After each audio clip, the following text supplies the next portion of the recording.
Racing just is started. We have King Wash, kills dirt, break quickly to start. Rushing of audience, that is phenomenal. In the middle portion is Dansalan. Bizirion comes next. Zari Baby alongside Sunflower. In the middle portion is Trustworthy, getting the white strip as they make the person is number 13, and this one is No Senyang Iana. Racing down the backstretch, we have Zari Baby takes command.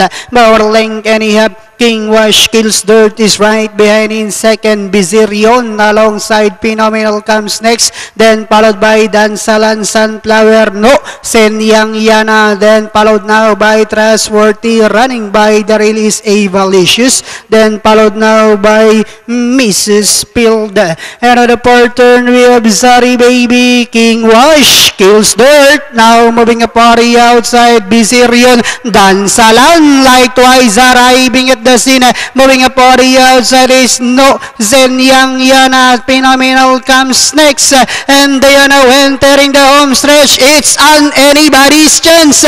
We have King Wash, kills dirt, moving a party outside is No Senyang Iana. Phenomenal in the middle portion to take the lead. It's now Phenomenal with a breakaway run by about 3 lengths over No Senyang Iana, and finally Phenomenal, No Senyang Iana. Then comes Avalicious, King Wash, kills dirt, Dansalan, Bizirion, Trustworthy, Zari Baby.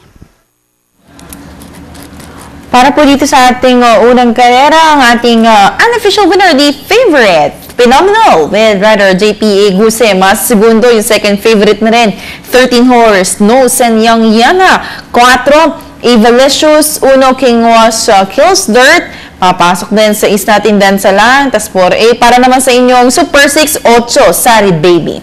7, 13, 4, 1, 6, 8, unofficial placing. Let us all watch the replay.